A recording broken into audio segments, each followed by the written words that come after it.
രാധതൻ പ്രേമത്തോടാണോ കൃഷ്ണ ഞാൻ പാടും ഗീതത്തോടാണോ. ഉദിച്ചുയർന്നു മാമലമേലെ ഉത്രം നക്ഷത്രം ശരണം കുളിച്ചു തൊഴുതു വലം വയ്ക്കുന്നു ഭക്തരഹോരാത്രം.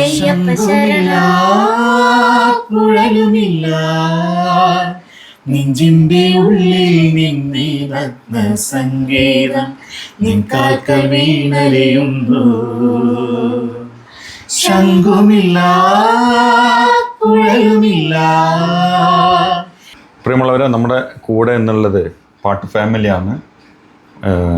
പാട്ട് ഫാമിലിനെ ഈ സമയത്ത് നമുക്ക് പരിചയപ്പെടുത്തുമ്പോൾ മറ്റൊരു പ്രത്യേകത ഉണ്ട്. മണ്ഡലകാലാണ്. മണ്ഡലകാലത്തിൽ തന്നെ ഇവരെ നമുക്ക് നമ്മളെ ചാനലിലേക്ക് കിട്ടിയത് നമുക്ക് വലിയ സന്തോഷമുണ്ട്. ഞങ്ങൾക്ക് സന്തോഷമുണ്ട്. കാരണം ഞങ്ങളാക്കിയത് ഈ പാട്ട് ഫാമിലി ആ ഒരു പേരായിട്ട് ഞങ്ങൾക്ക് വന്നത് ഞങ്ങൾ അയ്യപ്പ പാട്ടുകളൊക്കെ പാടിക്കണം.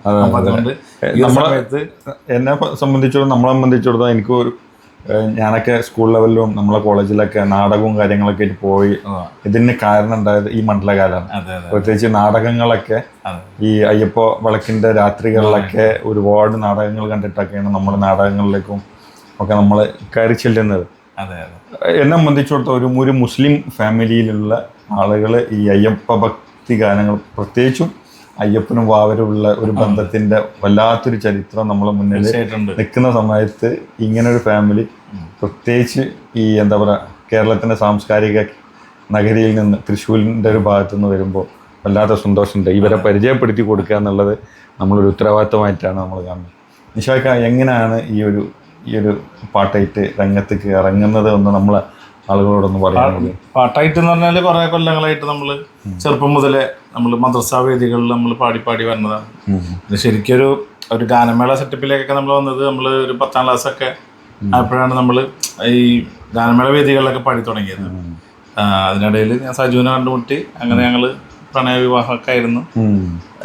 ഇപ്പോൾ ഞാനൊരു 10-23 വർഷമായിട്ട് ഈ ഫീൽഡിൽ ഗാനമേള വേദികളിലുണ്ട്. ഓള് ഇതേപോലെ തന്നെ ഒരു 17-18 വർഷമായിട്ട് സജനയുണ്ട്. അവര് മാപ്പിളപ്പാട്ടായിരുന്നോ നിങ്ങളും? മാപ്പിളപ്പാട്ടല്ല, ഞങ്ങള് അയ്യപ്പ ഭക്തി ഗാനങ്ങൾ അല്ല, ഞങ്ങൾ കോമൺ ആയിട്ടുള്ള ഗാനമേളകളിൽ ഏതാണോ പ്രൊഫഷണൽ ഗാനമേള വേദികളിൽ ഏതൊക്കെ പാട്ട് പാടുന്നു അതൊക്കെ ഞങ്ങൾ രണ്ടാളും കൂടെ പാടാറുണ്ട്. പിന്നെ മാപ്പിളപ്പാട്ട് എന്ന് പറയുന്നത് നമ്മള് ഈ കൈരളി പട്ടർമാലില് ഞാൻ സീസൺ 4 ഫൈനലിസ്റ്റ് ആയിരുന്നു. 4th പ്രൈസ് വിന്നർ ആയിരുന്നു. സജു ഇതേപോലെ തന്നെ സെമി ഫൈനൽ വരെ ഉണ്ടായിരുന്നു. ഞങ്ങൾ ഇതേപോലെ പട്ടർമാലിൽ മാപ്പിളപ്പാട്ടൊക്കെ പാടി തുടങ്ങിയത് ആ ഒരു സമയത്താണ്. ഈ പട്ടർമാലിൽ അങ്ങനെ കുറച്ച് വേദികൾ ഞങ്ങൾക്ക് അങ്ങനെയും കിട്ടിയിട്ടുണ്ട്. പിന്നെ ഞങ്ങൾക്ക് ശരിക്കുള്ള നമ്മൾ ആഗ്രഹിച്ച നമ്മൾ സ്വപ്നം കണ്ട വേദികളൊക്കെ കിട്ടി തുടങ്ങിയത് ഈ അയ്യപ്പന്റെ പാട്ടുകളൊക്കെ പാടിയതിന് ശേഷമാണ് ഞങ്ങൾ പാട്ട് ഫാമിലി ആയിട്ട് മാറിയതും അങ്ങനെ ഒരു ഭാഗ്യം കിട്ടിയത്. ഏതായിരുന്നു നമ്മളെ ഫസ്റ്റ് പാട്ട്? ഏതായിരുന്നു ഫസ്റ്റ്? ഞാനും മോളും കൂടെ പാടിയിട്ടുള്ള ഉദിച്ചുയർന്നു മാമലമേലെ ഉത്രം നക്ഷത്രം, ദാസേട്ടൻ പാടിയിട്ടുള്ളൊരു ആ പാട്ടാണ് ഞങ്ങൾ ആദ്യമായിട്ട് അയ്യപ്പന്റെ പാട്ട് പാടി തുടങ്ങുന്നത്. അതിനുശേഷം ഞങ്ങൾക്ക് ശബരി ഗിരീഷ് എന്ന് പറഞ്ഞിട്ടുള്ള ഒരു ആൽബം ഇറക്കി. അത് അൻഷാദ് തൃശ്ശൂർ മ്യൂസിക് ചെയ്തത്. അതിന്റെ പ്രത്യേകത പറയണത് ഇതാണ്, അതിന്റെ മ്യൂസിക് ചെയ്തത് അൻഷാദ് തൃശ്ശൂരാണ്. അതിന്റെ ലിറിക്സ് ചെയ്തിട്ടുള്ളത് സുലൈമാൻ മദിലകാണ്, പാടിയത് ഞങ്ങളാണ്. ഇതിന്റെ ക്യാമറ വെച്ചിട്ടുള്ളത് ജലീൽ കെ ബാവ തിരൂര്, അദ്ദേഹമാണ് ഇതിന്റെ ക്യാമറ കൈകാര്യം ചെയ്തിട്ടുള്ളത്. അപ്പൊ അതിന്റെ ബാക്ക്ഗ്രൗണ്ടിലൊക്കെ പ്രവർത്തിച്ച ആളുകളെല്ലാവരും മുസ്ലിംസ് ആണ്. പക്ഷെ ഭയങ്കര ഹിറ്റായി ആ ഒരു 18ാം പടി കയറുന്നുണ്ട്. ഞങ്ങളുടെ ആ ഒരു പാട്ട് ഞങ്ങളെ വേറൊരു തലത്തിലേക്ക് കൊണ്ടുപോയി. Real Kerala story. ശരിക്കും പറഞ്ഞു കഴിഞ്ഞാൽ ഞങ്ങള് ഉദിച്ചുയർന്ന് മാമലമേലെ, അതുപോലെ തന്നെ ഈ 18ാം പടി, ആ ഒരു പാട്ടുമാണ് ഞങ്ങൾ. അയ്യപ്പന്റെ ആ ഒരു ചരിത്രം തന്നെ ആ ഐതിഹ്യത്തിനോട് ചേർന്ന് തന്നെ ആണ് നിങ്ങളുടെ ആ ഒരു.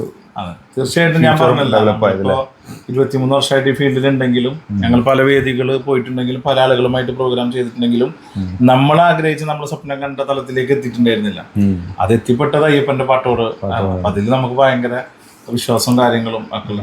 അപ്പൊ ഞങ്ങൾ ഈ സമയത്ത് അയ്യപ്പന്റെ ഒരു പാട്ട് പുതിയ ഞങ്ങൾ വരുന്നുണ്ട്. ഞാനിവിടെ വന്ന സമയത്ത് തന്നെ ഒരുപാട് കോളുകളാണ് വരുന്നത്. അയ്യപ്പൻ വിളക്കിന്റെ പരിപാടികളാണ് കൂടുതലും.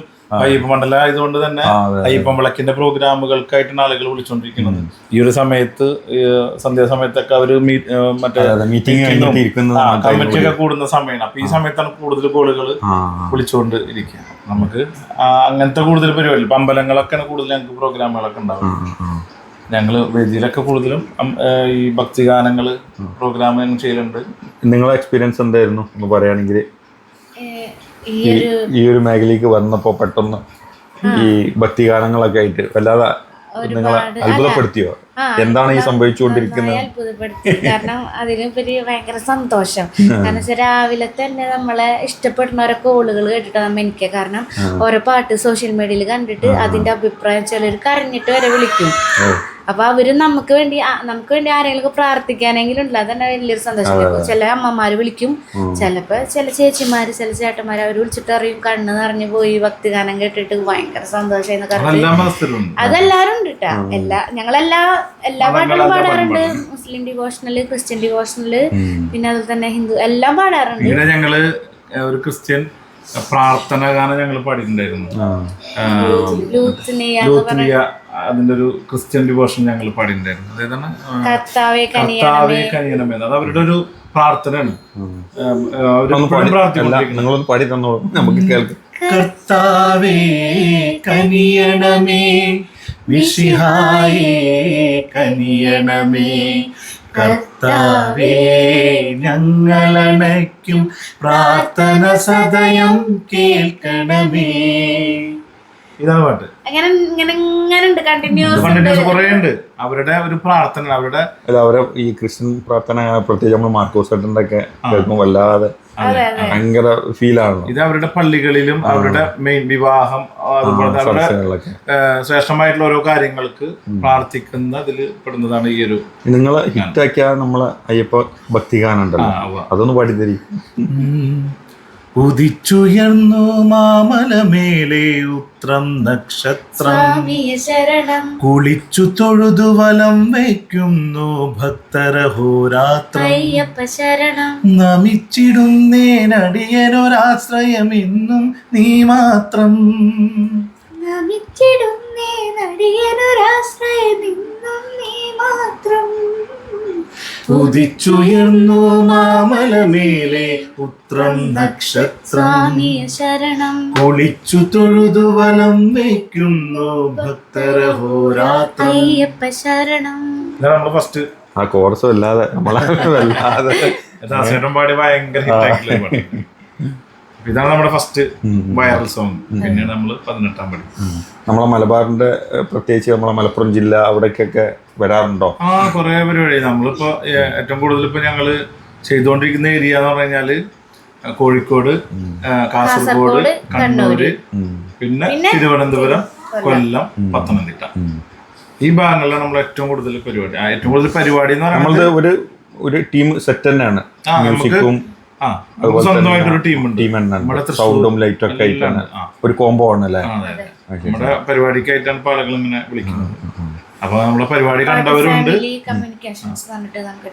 നമുക്ക് ഇപ്പൊ നമ്മുടെ തൃശ്ശൂർ പാട്ട് ഫാമിലി കമ്മ്യൂണിക്കേഷൻസ് എന്ന് പറഞ്ഞിട്ടാണ് നമ്മുടെ ടീമിന്റെ പേര്. ഞങ്ങൾ 3 പേരുണ്ട്. പിന്നെ പ്രശസ്തനായിട്ടുള്ള OU ബഷീറാണ് നമ്മുടെ കൂടെ ഒരാൾ പാടുന്നത്. രണ്ടാമത്തെ ആള് നസറു എന്നിട്ട് ഒരു അടിപൊളി തമിഴ് ഹിന്ദിയൊക്കെ പാടുന്ന. പിന്നെ അതുപോലെ നമ്മുടെ ആങ്കറിങ് കൈകാര്യം ചെയ്യുന്നത് പ്രമോദ് എന്ന് പറഞ്ഞിട്ടുള്ള ഒരു സുഹൃത്ത്. അപ്പം ഇങ്ങനെയാണ് നമ്മുടെ പാട്ട്. അതേപോലെ തന്നെ ഓർക്കസ്ട്ര നമ്മൾ പല സ്ഥലങ്ങളിൽ, ഇപ്പോൾ മലപ്പുറമൊക്കെ ആണെങ്കിൽ മാനു, ഇവിടെ തിരുവനന്തപുരത്തൊക്കെ ആണെങ്കിൽ അവിടെ നമുക്ക് വേറെ ഓർക്കസ്ട്ര ഉണ്ട്. അങ്ങനെയാണ് നമ്മൾ പോയിക്കൊണ്ടിരിക്കുന്നത്. ബാക്കി ഈ നമ്മുടെ ഈ മിനി സ്ക്രീനുകളിലൊക്കെ പ്രോഗ്രാമുകളൊക്കെ വരുമ്പോൾ ആളുകൾ, പ്രത്യേകിച്ച് ഞാൻ പറഞ്ഞ പോലെ ആളുകളെ സംബന്ധിച്ചോളം അത്ഭുതം, എന്ത് പറഞ്ഞിട്ടും കാര്യമില്ല. കാരണം ഒരു മുസ്ലിം കമ്മ്യൂണിറ്റിയിലുള്ള ഒരു ഫാമിലി മൊത്തം വന്നിട്ട് ഇങ്ങനെ പാടുമ്പോൾ നമ്മുടെ പ്രശ്നങ്ങൾ ഉണ്ടാവുന്നതാണ് ഉദ്ദേശിക്കുന്നത്. എന്താണ് അതിന്റെ ഒരു അത് ഒരുപാട് ആളുകൾ നമ്മുടെ കമന്റിൽ തന്നെ വരലുണ്ട്. ഒത്തിരി കമന്റ്